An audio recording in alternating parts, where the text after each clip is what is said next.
So we're still waiting for Indypride to fix his mouse. Oh, no, we're going. We're in! We're in! And you know what? I think we're going to see a very similar army out of Indypride. But it's Prince of Macedon who's all changed here. We've got slingers from the Prince of Macedon. We have companion cavalry from Prince of Macedon. We have 4x pikemen. Bear in mind that most of Macedon's army is hidden at the moment by that hill. Mind you, they've just been spotted and Indypride is reacting to it by running away. Indypride is the one who's decided to hide. Yeah. I mean, like, both armies are, well, Macedon isn't really hidden anymore, but Indypride's army is really nicely hidden. Well, in comes the game mechanic from the new Total War, which is line of sight. So you've got to have line of sight to actually be able to see these units. As you can see, the ghost men here, kind of visible, and now they're solid, so now you can see them.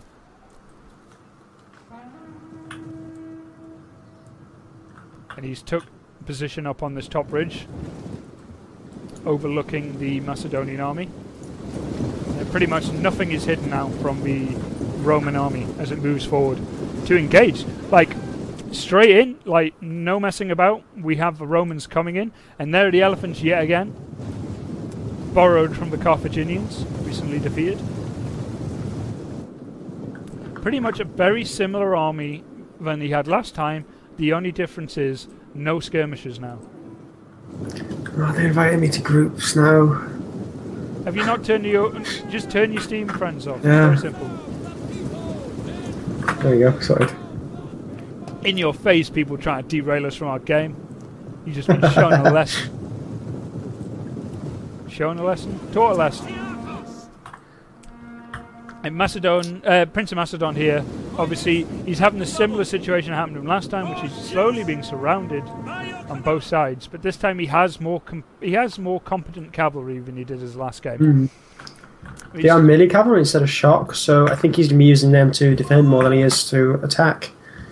Well, that would work a lot better with his army of slingers. The elephants over here, which are obviously going to cause... I think they'll be the decisive thing when it comes to the cavalry battle. And that's why Prince of Macedon will probably want to take them out quite early. I just got to do this, because I love how the Roman infantry looks. They just look beautiful.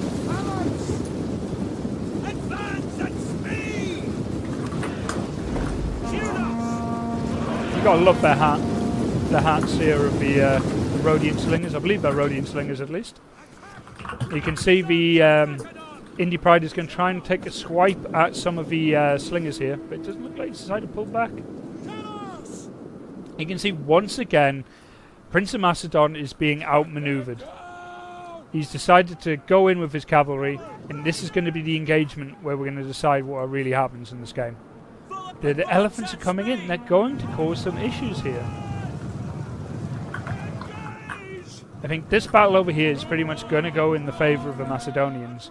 But the infantry is making a move, and it's going to get involved in this cavalry fight. And that is exactly what Prince of Macedon does not want. Meanwhile, more cavalry is coming round from behind him, and the infantry, the Roman infantry, the more flexible Roman infantry is going to get involved. Prince of Macedon is trying to bring in his foot companions, and as he does this, he's going to run the risk of being caught in the side by these Praetorian guards. In they come. They're going to throw their peeler right into the side of Prince of Macedon's infantry, and down come the pikes just as he charges in. It's brilliant micro there, but his general is still out in a weak party here where he could end up being flanked. Meanwhile, Prince of Macedon's cavalry is slowly and surely losing a battle again to more heavy infantry and more cavalry. One unit of companion cavalry is literally already gone, and that is one unit Praetorian Guard, elephants and Praetorian cavalry. And I literally think we can already almost say that this might already be game 2 in the hands of Indypride. Quite possibly, but I mean, Macedon still has a really strong core. He's got really good defences up, so it depends how this game goes, really. I mean, his general, once again, is being caught in a very vulnerable position. Heavy infantry on both sides. His pikes are not down in the right way, so his general is taking some huge punishment here. Meanwhile, its infantry corps has survived, but his cavalry has been destroyed. There are still elephants on the field, and there's still substantial enemy cavalry. His skirmishers are still there, but they're broken, and they've taken huge casualties. Now the Roman army is far more flexible and is going to be able to dictate how this battle will come down. And in comes the Roman general, right into the side of some of the phalanx units here. But to be honest, probably not the best idea, but he doesn't need to lose a general at this point. Elephants are slowly being whittled away, but cavalry, Praetorian cavalry straight into the phalanx there. They're just not being able to turn quickly enough, and you just see the Praetorian Guard just walking through these foot companions. And again, you can see some of the Macedon units, in general, standing and not doing anything. And then these Romans, they're just... Indypride is just on top of everything. I mean, there hasn't a single unit hasn't done something. Everything from the Macedonian side is now tied up, but they are winning their own individual engagements, except from this one, which is being absolutely massacred. As you can see, just the flexibility of the Roman army is just showing exactly how good it is, and just getting around the back. But saying that, in certain places you can see that the firefight really is this engagement here, and that's where this Praetorian Guard is coming in, and they're going to come right into the back, throwing the peeler into the back of this foot companions. They need to turn and put their sarissa to the faces of the Romans. Now you can see the Macedonian general has just been charged by about 3 units of cavalry. Surrounded. And as soon as this general goes down, it's going to be really difficult for the Macedonians to recover. But he is doing better than he probably should be at this point. But with his general about to flee, his general is now routing.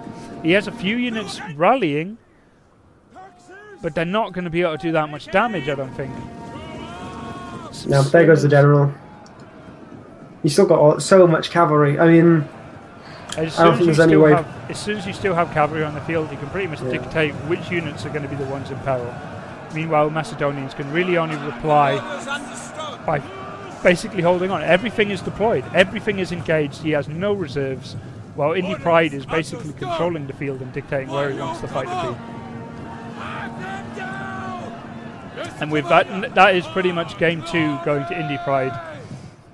I mean, Prince of Macedon doing the best he can, and just every time losing the cavalry engagement, and they lost him the fight.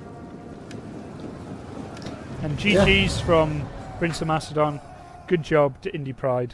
Some good sportsmanship right there. Today, everyone has been doing really well, and everyone's been really nice to each other. I mean, it comes down to the cavalry once again. Just wasn't as good as the Roman one, and just fell once again. And these Praetorian Guard, like that one unit in Praetorian Guard has 265 kills. That one unit did work. So clearly that unit was used really well and to good effect. And you can see some similar numbers from the Macedonians over on the other side. But as you can see, obviously Rome just really won that fight by pure micromanagement and really getting positioning dead on. The reason I think you were finding an issue there is the Roman army is just so much more flexible. It's able to get its infantry around all the gaps. The phalanx is just so slow.